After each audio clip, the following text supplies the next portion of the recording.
Hey, everybody. Welcome to this episode number 53 of the Higher Ed Geek podcast with Kevin Forch. Really appreciate his time returning to chat with me from an episode a little while ago on the SAC podcast, which you can check out in the show notes if you're interested. But we go through a lot more of Kevin's story and just appreciate how honest and open he is and the work that he's doing with his students out there in Nebraska, doing good work. And really just always enjoy catching up with Kevin and wishing him all the best, and glad that I can continue to share his awesomeness with you all, and make sure to connect with him because he is a very good follow on Twitter. I enjoy connecting with him on there myself. So just check out all we mentioned in the show notes as usual. But without further ado, this is episode number 53 with Kevin Forch. Been a little while since we chatted like this, but I'm excited to kind of catch up and see what's going on in your world. But so I appreciate you making some time for this. Well, thank you. I feel like I owe it to you since, what was it, like last March, that I completely just like walked by you in a airport and didn't say hi at all. Oh yeah. I think we just generally like cross paths and missed connection. Because I think you're in like DC for a conference or something. Yeah, it was for a conference, and I think it was our stopover was like in St. Louis or something, and I think passed you by someone who like looked halfway familiar, and I did not make a connection to that till I was like already on the plane. Right. Yeah. I feel like that is how you like kind of like double take after the I don't know. Yeah. It's like I don't know. I probably would not. And like if it were flipped, I would not have just been like, "Oh, hey, what's going on, man?" Like it's just like that is like social thing that could be like I don't know, not well suited for, I guess. But yeah, I'm such extrovert, outgoing person that like I think everyone is like there to like connect and meet me if I go like someplace in town, like if I go to Target or something. But the airport and super early morning in St. Louis was not one of the places where I just expected to see people. Oh, man. Yeah. Well, yeah, because it's like the difference, the setting, and if you're expecting it, and sure. Like, because if it was like at a conference, you're like, I'm expecting that people might, come up to me or whatever. But, so I don't know. I guess this like, even because I think that was, if it was St. Louis, it had to have been like, that's where I think we were going or coming from or something like for a wedding. Yeah. So, that's funny.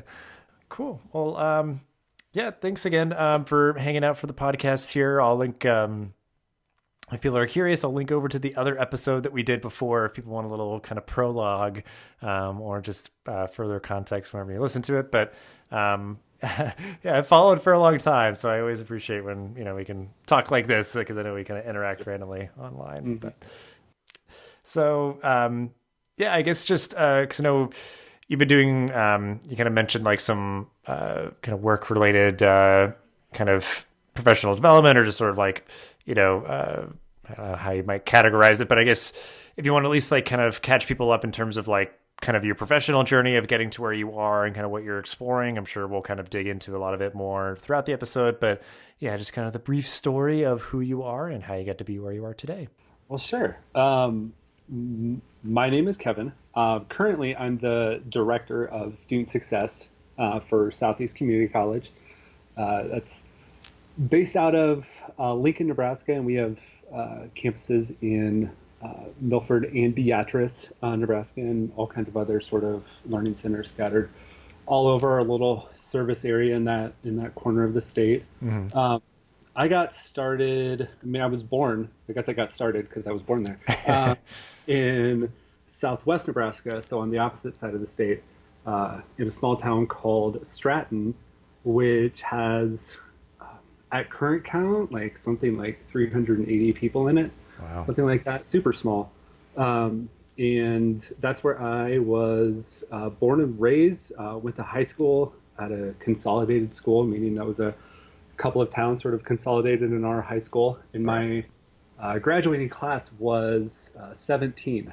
And I know that like initially from graduating to going to college, there was really only about 4 kids from my class who sort of went straight to college, or sort of to kind of a traditional sort of 4-year route, or even a 2-year route at that point. Some kids sort of went on eventually, but I remember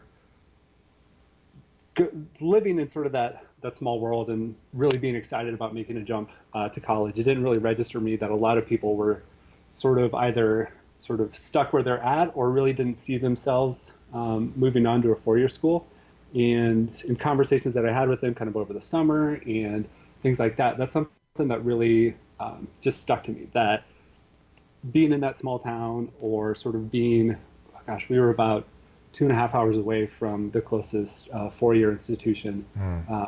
It's really sort of that barrier for a lot of kids, just not even visually seeing themselves as college material, was something that really stuck with me, kind of like from an early point of starting at college. And so that sort of led into potentially me being an education major while I was at school. I wanted to do secondary English ed, and I was really just gung-ho about it until I got to about like my 5th week of student teaching, and kind of realized I was miserable. I liked my kids, but a lot of the teaching aspects, kind of the repetitive nature, the discipline part of it, the grading and the grading essays and grading everything else was making me kind of miserable at that point. So unlike a lot of folks who come on your podcast, Dustin, and sort of say that they had their connections to student affairs professionals, like at their institution and things like that. I mean, I was involved at the University of Nebraska where I was at. I was a fraternity president. I did some other clubs and groups and things like that, but I don't know that I knew anyone who worked in student affairs at all. The only person from that side I really knew was a really sweet advisor that I had, who had been there forever, who kept calling me Kyle instead of Kevin. He was really sweet, so I just kind of went along with it. And so the student affairs part of that didn't really register, but I knew I wanted to stay in education, and I knew that the teaching part of that wasn't really going to work out for me that moment. So I graduated college in the fall of 2008, which is a rough time to graduate from college. That was sort of in the midst of all the financial crisis stuff. And I landed a job at sort of this super rural community college in Kansas, working for their Upward Bound program, which is a federally funded program that helps kids who are the first in their family go to college. And the goal of that is to get them sort of through to a bachelor's degree eventually. And so that work with Upward Bound just cultivated something so just like deep inside of me to my core, that touched on really that sort of sting I felt when I first got to college about a lot of kids in my class who I knew could be college material, who were better students than I was when I was in high school, and really helping those folks who have those barriers that are both seen and unforeseen, or just sort of people who have difficulty really seeing themselves in a different way than sort of their life exists at right now. We work with a lot of folks who are in really rough family situations, and really getting them to vision what their life could be like at a college, or to sort of set higher expectations for themselves than they had. That's something that really kickstarted something for me. This is sort of far as a life path and things like that. So I stayed in that for about a year. I started dating a person who would eventually be my wife, who was still in Nebraska kind of during that time. So I kind of bolted from the job so I could be closer to her, took a couple other random jobs, one at a call center for a cell phone company, which gave me an idea of what I didn't want to do with the rest of my life. Sure. And then working in the development office for a small liberal arts university, which was still cool, working with students and everything.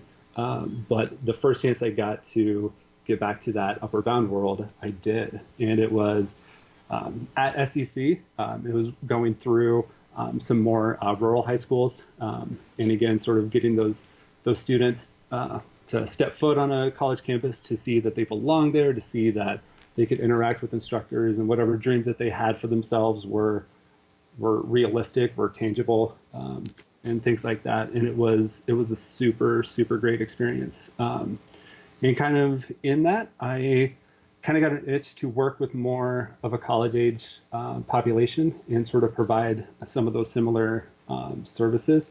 SEC at the time had a position open that was called student retention specialist, and it was essentially you were an academic coach for students as they sort of started out and needed help. It wasn't quite tutoring, but it was more getting students set up with some of the baseline academic skills like note-taking, test-taking, how do you be a student, things like that.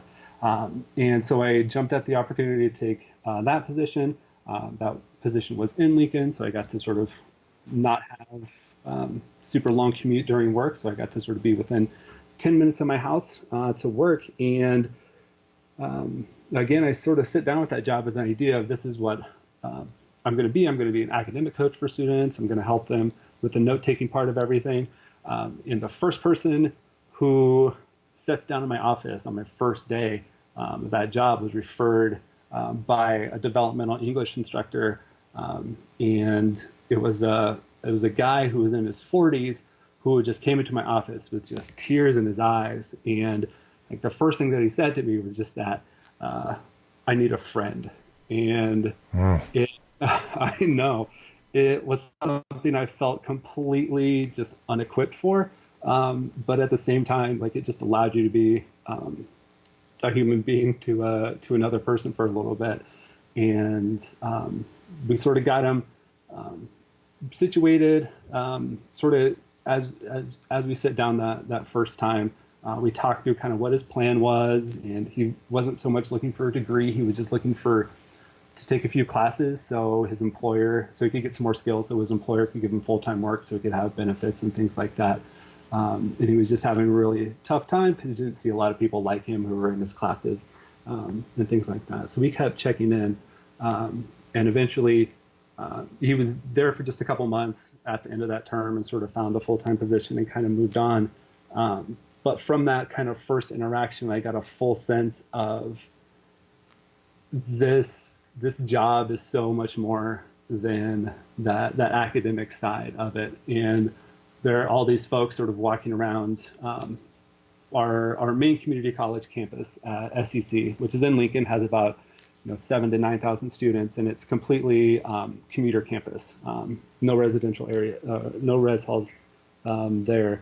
Right. And it was just a whole idea. Sort of after meeting with a student like that, you sort of get an idea of what are all the other people on campus sort of walking around with, and what are they carrying with them that can help them or kind of hinder their success in school or help their success if they find connections for folks in classes, if they find connection to other student affairs staff on the college. And that was sort of another touch point to that job. And I was the one student retention specialist for sort of the whole student body of campus. There were some other ones on campus who were sort of for dedicated scholarships and student populations. So there were we have like a promise scholarship at the college for folks like right out of high school. So we had a couple success coaches or retention specialists for that. And then for a couple other scholarship programs. But I kind of had like 4,000 students sort of under my umbrella there to work with as one person. So I was just a lot of getting as many emails and calls and things and stuff like that out to students. And so I didn't really have a lot of time to really sit with it and program around it. And it was all just churn, and burn through all these student alerts and student referrals and things like that came to my office.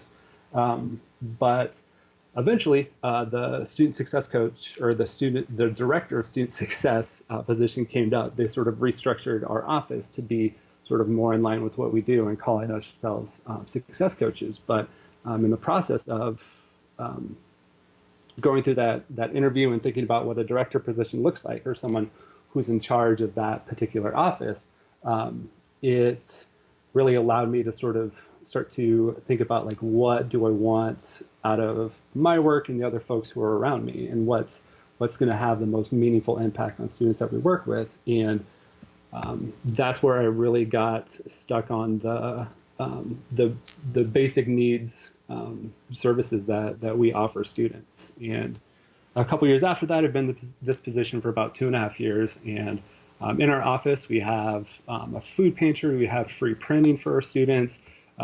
We have on our Lincoln campus an office of about 11 success coaches who can sit down and work with students through the goal setting, the planning, and everything like that. But from a basic needs standpoint, we also have some of our offices and scholarships can provide some emergency funds. They can provide some of the some mini grants for sort of the extra costs that come up for students with their equipment costs for programs or things like that that can be a real barrier. And so a lot of that basic need stuff has really been the spark point for really moving what we do and work forward. And so that's what the last couple of years have really been like.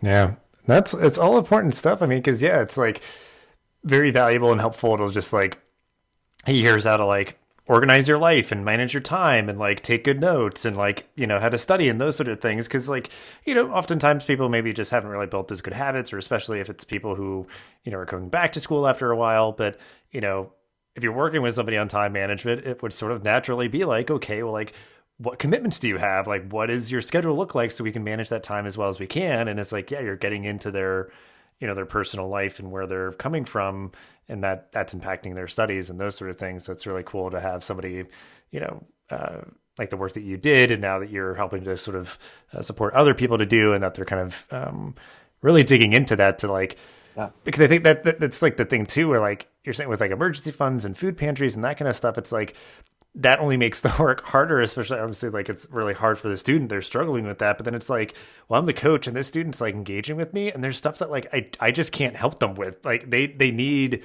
you know, yeah, just like some extra funding to, you know, stay in their apartment or fix their car, or, you know, get medical care or something. And that allows them to persist and succeed because like, you know, they really, all other things being equal, would want to continue doing that. But there's other blockers in place. But like, you know, oftentimes there's only so much a student affairs professional can really do. But if, you know, the institution and offices and things they're making resources available, it's really always, you know, it's just great for me to see and hear about. And I guess, you know, because I think you answered a little bit, or a lot of the stuff that I wanted to kind of get to in terms of like, you know, your own journey and like those sort of things, like because of those things, if those are things like the emergency funds and food pantries and that kind of stuff, like, cause that's, like I said, that's kind of your world now. Like what's kind of like resonating for you in terms of your current work with those things? If there's anecdotes of like, what's really reinforced the value or the importance of those, or like, if you've seen like, I guess how you take it, if it's like, you know, one unique like personal anecdote, or you've seen like,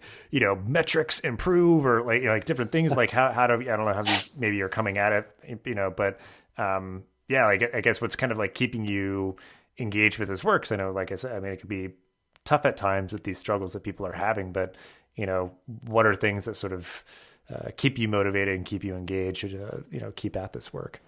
Yeah. I mean, a couple of things are really great on a daily basis of keeping us, I say us, because I think a lot of the folks that work in the area of student success on our campus really sort of stay motivated by kind of similar experiences. And we have just the coolest like groups of students that get to come through and hang out. And for a long time, our office had existed in what was essentially a broom closet, where we had sort of like 6 staff who just sort of had pop-up temporary cubicle walls and furniture set up in there. There was no place for students to set, and no place for students to really like interact with the coach except for on these one-on-one meetings.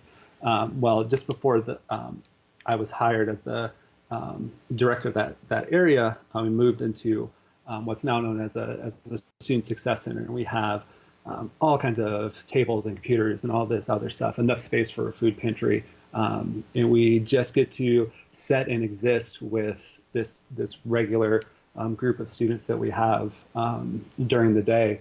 And like I said, on our particular campus in Lincoln, there's not residential halls, and some of our students have to get a ride with their parents on their way into on mom and dad's way into work, and so they're kind of just there all day without really any place else to go. So we get a lot of students who just sort of have us as their home base. We get to sit and interact with them. And even though it's a community college, like you still get to see so much growth from folks in 1 to 2 years. And we're currently set up on a quarter system. We'll move to semesters later on. But we sort of get these people in from term by term, and you just see this super growth from quarter 1 to quarter 2 to quarter 3 before someone takes off and has to do like their clinicals or other job site work before they graduate. And that's sort of like one-on-one growth that you see with the students that you see and interact with daily is just wonderful.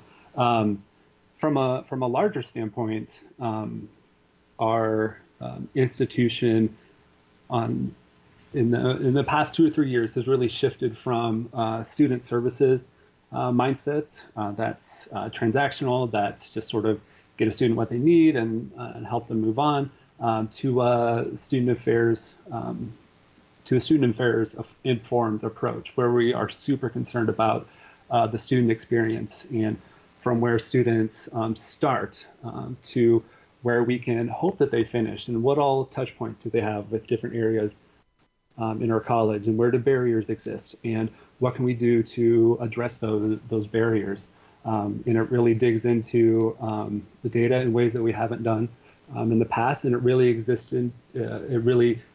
digs into a sense of collaboration and a sense of everyone who's on the campus is working towards the same student experience, a positive student experience, an inclusive student experience. And we sit on all kinds of teams and steering committees with folks from all over the college, from an instructional side, from an admissions side, from testing side, from an accommodations and disability services side, from tutoring and some of the other library services and things like that. And we just get to sort of set and talk about what we can do to work together to make a student experience better. And that's from an onboarding perspective, where we have sort of our welcome week stuff. From a new student orientation perspective, there's a lot of different areas of the college that sit on those teams. And it comes in part because at a community college, you don't have the full breadth of resources that maybe big institutions, four-year institutions do. But it really lends itself to this cultivating of a community that maybe hadn't existed 3 to 5 years ago. And it is such a wonderful thing to be a part of. Like, as someone who's, as I mentioned sort of at the start when we were talking, someone who is just super extroverted and super just wanting to sit down and connect with people and get their best ideas and all that, it's super wonderful to go into work every day and know that I get to interact with the full cross-section of college, of the college, to make student experiences better. And that discussion of ideas and that discussion of really moving towards positive goals is something that's just wonderful, and it just lights my fire just every darn day. Yeah. Well, yeah, and that's like part of the culture that like people show up to that, engage in it, and like, kind of taking the whole community there to help make sure that all aspects of student life are sort of supported and everything. And yeah, I mean, just the fact that like, because I know a lot of places are doing it, but I'm sure some places are not making the resources as readily available, or they're not. I don't know. They're not even thinking of it, I guess. But like, just in the ways that you had already spoken about emergency funds and food pantries and that kind of stuff. It's like it's manifesting for sure in that way, and even just for the sake of like, I think you're saying, just like that physical space, even just existing, is like valuable for people to just be like, that's a place for me to go. Like otherwise, like, I wouldn't have anywhere to go, and I may not come here because I don't have anywhere to go, like, because I just need to like hang out and study, print something, or do whatever. It's like just us being here is valuable, and like, increases retention. Because again, it was like, I could see certain people being like, oh, I don't really interact with students necessarily on a daily basis, so I don't have those personal anecdotes. But I can see that like we're like keeping more students. Students are like getting better grades, or students are like, graduating and those sort of things. And it's like it all matters. So it's like if somebody's like, oh, I don't do it for the numbers. I do it because it's like I know that I'm talking to this person, and then they're like feeling better supported, and they're making connections, and they're doing better in their classes or whatever. Or they're like getting what they need. It's like I don't know. I feel like I like straddle both worlds now, kind of just like seeing like the direct impact of efforts on like the student experience, but also like kind of no, and I'm sure you do as well. I guess just always kind of keeping a finger on the pulse of like how things are tracking, kind of more on the numbers and stuff too. But I guess the other thing too, that we'll move on because it's more just me. Like it's a bit more of my world too, kind of like working in kind of the digital space with higher ed. Is there anything that you all are working on? Because I guess it would sort of serve even just with like commuters and maybe like adult learners and stuff, just like in terms of like kind of changing paradigms in terms of like using different digital platforms or like different flexible hours to catch people like after work or stuff like that. Like what are you all kind of thinking about in that regard, I guess? And I don't know if that's something that is like in the works or whatever, but I guess I'm curious how that's sort of manifesting there for you all. Yeah, in the last year, from an hour standpoint, like you mentioned, we have just been keeping kind of from a headcount standpoint of from folks in our office, sort of busy times when they see students, things like that, and we've actually expanded our hours just to provide that kind of availability from both kind of a space standpoint where students can set, exist, have some place to print, but also from just interacting with a human being standpoint where students can come in and get questions answered about either quick things answered about their financial aid or a lot of what we do is really helping students to sort of set goals and sort of navigate kind of the bureaucracy that exists on a college campus. And so how to navigate maybe a conflict with an instructor, or I got this letter from the college and I don't really know how to interpret it. Can you just talk me through these steps of what I need to do? Or students come in saying that they struggle with classes and they just need a referral either to tutoring or like a accommodation disability services, or talk to someone about the transfer process to a four-year school. So that expanding hours has been something that has been kind of a data-driven decision that we've made. Another thing that's happened within the last year is we've just bought and got, thankfully, this new advising software that we have that's a college-wide shared note system that we have not had in the past. Our sort of previous paradigm was a faculty person would create an alert for a student of concern that they'd have, and it could be like someone wasn't attending class or someone failed an exam, and that alert would go to a success coach. A success coach would follow up with the student and sort of take their own notes, but those notes the faculty weren't looped in on, and really a lot of the other success coaches weren't necessarily looped in on, or didn't get notifications about it, or in some cases couldn't see the notes altogether. Well, this new platform allows kind of just about everyone from student affairs and a whole lot of the faculty members to take notes on students that they interact with. It allows sort of for a more easy way to create alerts and have those the follow-up on those alerts be kind of more collaborative, not just someone from one office is in charge of it and that's the only person who can see any of these updates. It also allows for a case management aspect. So from a student affairs standpoint, one of the cross-section of teams that we have from folks in different areas of student affairs and academic affairs is what we call a care team, which is just folks who meet on a regular basis to talk through different cases with students of concern and find sort of proactive and positive ways to help those students out through whatever they're dealing with. So those two things are kind of the big ways that sort of speak to sort of the changing culture that the college has had, and something that provides better and more comprehensive support for students, and something that fosters, from a faculty and staff perspective, more collaboration and more transparency. And it's been something that's we're still sort of in the process of rolling out and getting kinks out and sort of setting expectations for different areas. But it's been a lot of good work. Yeah, awesome. Yeah, even just like simple like tools like that, where it might not be like the most complex thing in the world. It's just like, yeah, it's good for like consistency and like sharing information and notifications and like, yeah, it's a beautiful thing.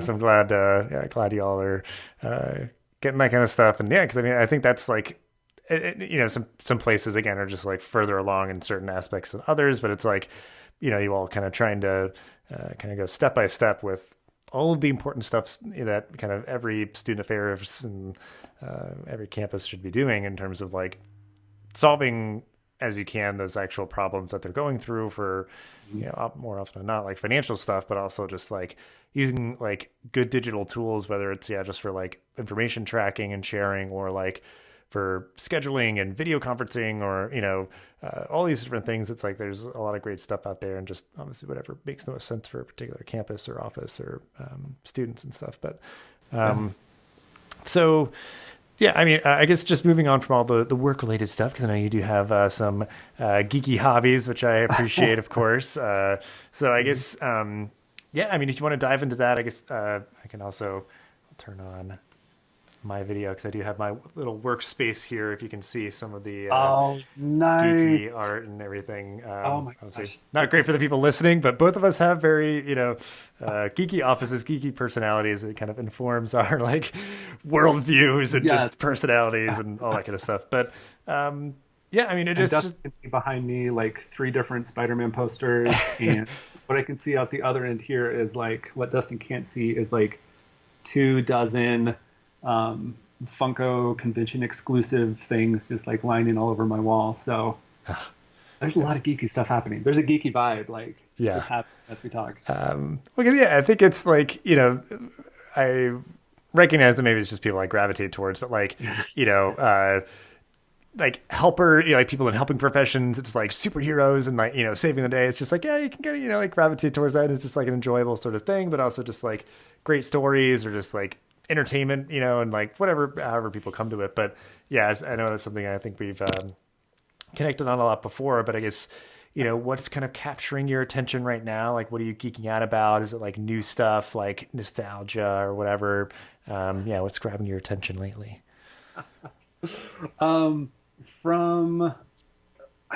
What's grabbing my attention lately is every like Captain Marvel trailer that comes out. And I didn't mention this earlier, but I'm a dad to a 3-year-old. And so the movies that I can find the time during the day to see are a little bit different than maybe the ones that I would love to see. Like, I haven't had a chance to go see Into the Spider-Verse yet, or things like that. But every time a new like Captain Marvel movie drops, like I have to go through like my work calendar, my personal calendar, just to make sure that things are blocked out just like exactly like I wanted them to be. Holy cow, does that look awesome? Yes. I mean, because that's like any good excuse to get out to the theaters, because like Spider-Verse was the last movie that I went to go see, and as somebody who has Spider-Man art on his wall, it's like whenever you get to see it, it's going to be a treat. So it's like you can look forward to that. But yeah, like just more good movies coming out this year, like Captain Marvel, and obviously the next Avengers, and like another Spider-Man movie. Like, because I guess it's just like, I mean, the escapism, and I know, I don't know if this is something that you've recognized in yourself in terms of just how you consume like movies and television, that kind of stuff. Obviously, so much stuff we can watch on demand at home, and when I go to the theater, I think part of it that I've recognized that is so enjoyable is like, when I go to see the movie. Like, if I'm on my couch or I'm doing something, I might be like, oh, I'm messing around on my phone, or, I get a notification, or I stop the movie halfway through and I go do something. It's like, if I'm in the theater to watch a movie, like that's all that I'm doing. So I think that's why, like, at least once a month, I like doing it. And sometimes I do it on my own. Sometimes I do it with my wife, or like with friends or whatever. But I don't know if that's like, if you're big on like the way that you consume a movie, or just any of that kind of stuff, like being important. Yeah, I mean, as a parent, maybe some other parents can relate, but just finding any time to consume a movie is a great time. So whether it's in a theater or at home, but I remember uh, the couple times that I did get to go out and like actually like see a movie. Like I went out to watch Black Panther, and I was actually that was the time I was in DC for a conference, and I had time later in the day, and so I went to the portrait gallery first, and I got to see like the Obama portraits, and then I got to walk across the street and go to like an afternoon showing of Black Panther, and just be able to like set in all kinds of just excellence from that movie and be able to reflect on it sort of as like credits rolled was just like such a powerful experience. And seeing it in the theater and not like fiddling through your phone or like jumping from one escapism to a next, like being able to just focus on the power of that movie and what I just saw in the portrait gallery, dang, that was powerful. And the same thing for there's a couple afternoons that I will just take if I have nothing going on and I just sort of like hit a point in the week where I'm just like, I'm done just with work things. Like my brain can't take a lot more. I'll just go through some personal hours and just take off for a movie. And that's when I saw Infinity War, and it was just like this gut punch and just this huge, just like visceral feeling at the end of the movie. But like as you're walking out of the theater, like, man, I just glad like these things just exist, so you could actually just like feel that at a point. Like I don't know what happens in real life that doesn't have a whole lot of consequences, that you can really feel those kind of visceral, either just like gutting, like losing either favorite character or having to reflect on just sort of the permanence of, God, this is dark, like on the permanence of like death or like other the darkness of what Thanos was dealing with. But dang, it's cool that we have movies and other books and forms to be able to reflect on that and just think about that. Mm-hmm. Yeah. Because yeah, it's like they package together so much like any of the Marvel movies, because they're not immune from criticisms for sure, but like Right. it's like it's a fun ride, it's epic scale, it's like emotional stuff and just like the satisfaction of like a story building over time and all this stuff. But it's like just like any, like especially for those, because they're like made to be seen in theaters too, so it's like always looking forward to the next one. Captain Marvel looking like it's going to be like an amazing next one. Like I can't wait for that.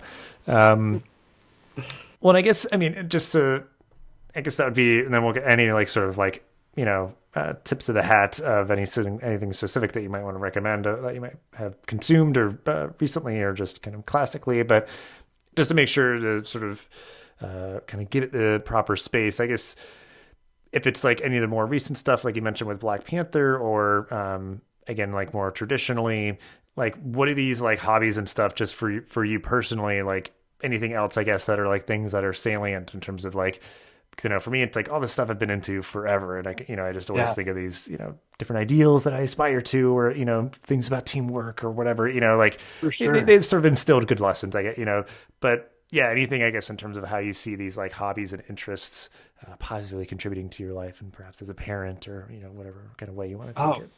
Absolutely. Like I've been like ride or die with Spider-Man from when I was like 9. And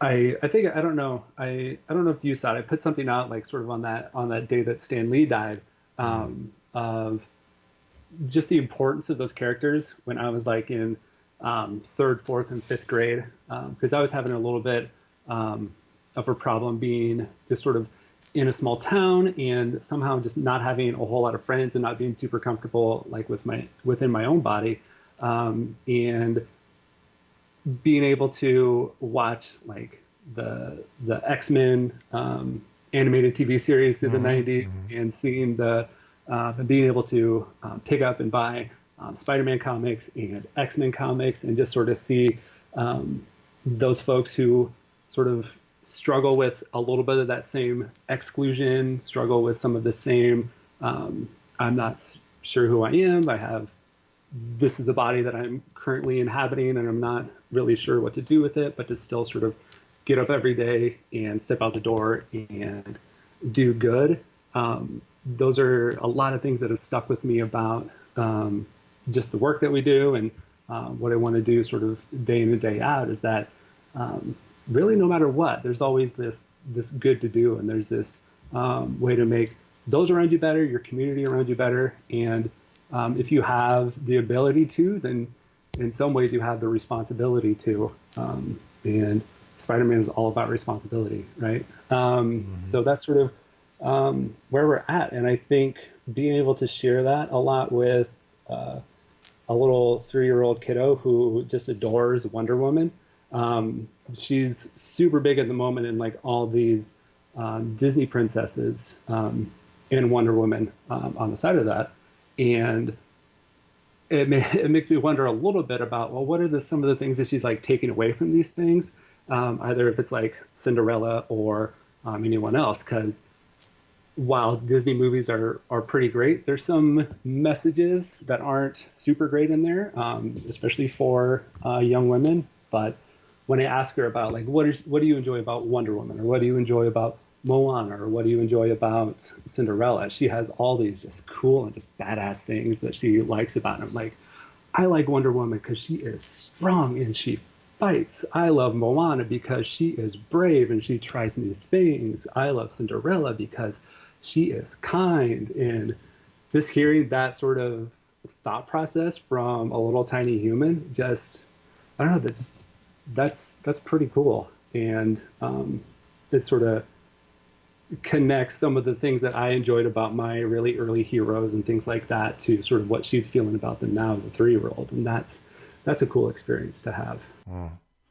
Well, I think too, it's like part of the sort of like the moniker of like geekdom of like almost like a personality or, whatever it is, like, I think it is almost like people who kind of like consume media in almost like that different, like critical way. Like you're really getting to like the morality or like the lessons or sort of like the arcs that characters go on of like, these different things where, because it's like, especially, these dated Disney movies, like you take them at face value. It's like, this formula, and it's like, okay, especially now in like 2019, really not the lessons that we'd want to be teaching people, but it's like, that's not to say that there's nothing to be taken from them as good examples of like, there's like kind characters that work together or do things. It's like, so yeah, it's really cool that, picking up on like the good things from, things that could certainly be, problematic in certain cases, but, Right. well, I guess too, yeah, I mean, anything specific in any of those regards of like, any particular, like, comics, like books, movies, podcast, anything that you'd want to recommend that's, again, either just sort of like an all-time favorite of yours or something recently that you got into, anything that we could include in the show notes. Yeah, so recently, and these are going to be more tied to work and maybe like geeky things. They're kind of geeky part of work that I like. One thing that I'm super into is, in addition to kind of removing barriers of barriers that students run into at work, I'm really, really interested in reframing the way that we address how we talk about students who are experiencing those barriers. Like I read a really good piece, and I'll send you the link to it, so that can be shared wider. Is essentially asking the question, is lazy a real thing? And it goes into, it was a social psychologist who sort of wrote the piece who essentially said, if you look at a person and their situation and you think lazy, then what you should really be looking for are the unforeseen barriers. And that just lines up with my experience working with students who have been academically suspended from our college. And it really comes through in some of our data that says largely the reason that students leave or don't finish their degree has nothing to do with what we perceive to be intelligence. It has everything to do with barriers or asking for help or unforeseen circumstances or mental health issues or things like that all these students are experiencing. That really, that's where the big barriers are. And if we can sort of tap into when we see students who exhibit these what we would consider problem behaviors, how we address that with them can really transform not just like our student retention rate or anything, but it can really just transform how we address and wrap our arms around students and help them care and help them move on with their lives. So that's been something that I've been really trying to dig farther into and really have that be the torch I carry all over my college, about how we really talk about and address students of concern. And then the other part of things that I'm really working on this year, in addition to removing that word lazy or anything, it's really this is the year, and you can bleep this out if you need to. Like, this is the year that I'm going to own my shit in a lot of ways, and part of it is going to be that I need to reflect super hard. So when I see problematic behaviors or behaviors that I perceive to be problematic, I need to rethink how I address them, and I need to address that with curiosity and a little bit of sense of wonder and a little sense of digging at that instead of casting a judgment or reacting out of haste or anger or things like that.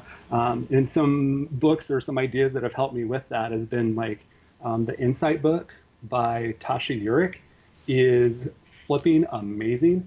We went through sort of her like 50 question like insight self-analysis from in our one-on-one meetings with staff. So with the 11 people that I supervise, we go through different things every week talking about, or every other week talking about values, aspirations, things like that, in addition to other things that come up in our work. And it's really just sort of shed this whole new light on the people that I work with and had me reframe a lot of these notions that I had about these people that I've worked with, in some cases for 5 or 6 years. And me taking that time to really own that my perspective isn't always the absolute right perspective. Mm-hmm. There's a whole lot of truth and shades out there that that can be different, has really transformed how I manage, how I interact with folks, and hope to carry that on throughout the rest of the year. Other things that have helped with that has been the HBR IdeaCast podcast. That takes a lot of Harvard faculty in their business school and talking about all these different concepts of some spots about business, but the ones I'm interested in about like team culture and organizational culture, and really bringing joy to work or eliminating barriers, or how do we interact with one another in ways that challenge perceived ideals, but sort of manage to get the best ideas and things like that. And then the Educate podcast has been super great as well. There's not a lot of like, I mean, there's Inside Higher Ed and there's like Chronicle of Higher Ed, and that's been basically my news source for education material in the last few years. But I came across Educate sometime in late last year, and it's from some branch of the public media universe, and they've been really great about taking really dedicated time to talk about a particular issue in higher education. And they really devote anywhere from like a half hour to like a full hour of just like really talking about it, unfolding it, and addressing it in interesting ways. So those are some of the things that I've been, outside of the regular geeky realm, kind of the work geeky realm, that's what I've been thinking about a lot. Yeah, that's all good stuff. And yeah, I mean, that tends to be like, the books that I read are, like kind of like nonfiction stuff, and just sort of like, helps me in like my entire world, or just like, professional world maybe. But I mean, that's good recommendations. And I think good lessons, like good little nuggets for people to chew on, and then they can follow up the books and things to look into, to explore more of just like, because like the one person perceiving someone else to be lazy, it's like the idea of like, if you're, working so many hours and you're taking care of like children or family, or it's like time is limited, and you're just like, well, why don't you just like, do whatever. It's like, I literally don't have time. I got to like commute. I got to work. I got to do this. It's like, I just don't have time. And that's like the enemy of, like, I remember reading that in a very like enlightening article where it's just like, that's a good point. Cause that's certainly been, my life sometimes, where it's just like, I can't do things, so I don't have the time, because like a thing is closed and I can't go because I have, there's other stuff to do. And then, if like people are saying problematic stuff, it's like, that's, the culture, like the internet culture moment right now is just like the outrage culture. We just want to like have the righteous indignation to be like, oh, you're wrong, right? But that certainly sometimes comes from like, I think that I'm right on all things, and you're not fitting in my paradigm. So I'm going to like, sort of, like get on you about it or whatever. So it's like, just like those kind of things, like reshaping stuff. It's really good. Yeah, my outrage pulpit and things like that has certainly gotten a lot smaller doing this, because it just seems like there's a whole lot to unpack, and I cannot claim to be the person who is right about all, whether it's in my day to day or whatever you read on Twitter or the internet. Like, Right. I just gotta own my stuff, man. Yeah. I Yeah. focus on. Well, that makes me think of just completely like non-related, like from like the context that it came from, but it's sort of like it was good advice. So maybe this will like hit some people that are listening in a particularly good way. So it was in the context like a friend who's like had some like dating troubles and stuff was just like, hey Dustin, like you seem like a pretty good guy. Like, what would be your advice for like if I was looking for somebody like you or something? And I was like, you know what? It's that idea. It's like owning your stuff and like taking care of yourself, whether that's, a lot of people are like, gym rats and meatheads or whatever. It's like, that's clear where it's like, oh, you quote unquote, like take care of yourself. But it's like, it's a lot more than that. It's like, like owning your stuff and like going to therapy if you feel like that's something that would be helpful. But like, it could just be like, oh, I've recognized this like behavior or habit, a thing I want to change. So I'm going to like read on it or, I don't know, like, just start or stop doing something that doesn't feel like something I would, want to continue doing or whatever kind of shape it takes. But like, I'm like, if you're dating, like try to find somebody who like,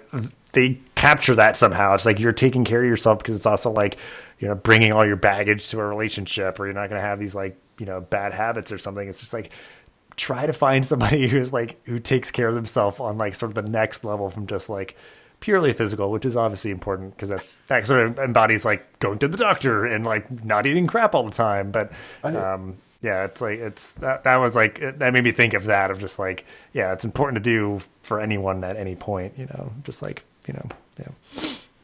Like, for sure, like especially like what I would say from like a staff standpoint too is like if we aren't taking care of our whole self in that capacity, not just from a wellness perspective, but really just owning our role in kind of the ineffective behaviors that we have or encounter, like how can we expect to take care of like our students? Like, we are going to be dragging along so much of our own baggage. Like we're not going to have any hands for theirs. And I mean, we just mentioned students are walking a pretty tight rope for all the stuff that they have to juggle. So we got to bring our best selves to them. Yeah, exactly. Well, I guess, because yes, that I'll take that's like an optimistic thing. And, like we have to sort of, embody the values that we aspire to, help students in the best way possible. So I always like to end the episodes on an optimistic note. So, you can take it, kind of one or any or all. What is something or what are some things that you are looking forward to in your job, life, and or the world? I am looking forward to, in our job, I'm looking forward to all these changes that are happening. We are switching to semesters in August of this year, and that gives us an entire summer term to really transform the onboarding process that we have for students, from coaching them while they're in high school to guiding them through the orientation process, and then really seeking all of our care and love into them in the first weeks that they're at college. And I think that's such a cool opportunity that we get to completely rewrite that from a semester's perspective. So that's awesome. Things that I'm looking forward to in the world, I'm going to hit up again that Captain Marvel looks amazing, and I'm going to be all kinds of looking forward to that. And from like a self that's outside of work, like I am just I haven't touched on this at all. Like one of the other hobbies and things that I love to just get out and geek out about is just running. And I enjoy the winter months, but I cannot wait for ice to be off of the sidewalk so I can actually like get out and put one foot in front of the other and just run for actually having daylight outside to do it. So that would be great. Yeah. Yeah, I can imagine. Yeah, that's something that's like, hard enough for anybody to like get out to the gym when it's cold. But if it's just like, well, I prefer to run outside, and it's really like, not impossible, but like far harder right now. Yeah, we just had our first, as of the recording of this podcast, our first good snow of the winter here in Baltimore. So, yeah, so we'll see how this I think this is the first time that like living in the city that it's like had substantial snow because we moved here in like February of last year. I don't think it snowed at any point then. So now it's just like, okay, we'll get to see how this city reacts to having like a decent amount of snow on the ground. But yeah, yeah. Yeah, so I mean, that's all good stuff. And I appreciate you sharing all that you did and giving us some good resources to connect with in the show notes. But yeah, I mean, appreciate your time as always. And always good talking to you. And yeah, just please, I encourage everybody Kevin's a very good follow on social media and connect with him if you want to keep the conversation going and stuff. But yeah, just appreciate your time again. And yeah, hopefully I'll talk to you again soon. Well, I hope so, Dustin. Thanks for having me on. This podcast is part of the ConnectEDU Podcast Network, bringing together diverse voices in the higher ed community. Check us out on Twitter at ConnectEDUPod or at ConnectEDU.network. Thanks for listening to this episode of the podcast. Make sure to rate, review, and subscribe so you never miss an episode. Thanks again for listening, and we'll see you in the next episode of the Higher Ed Geek Podcast.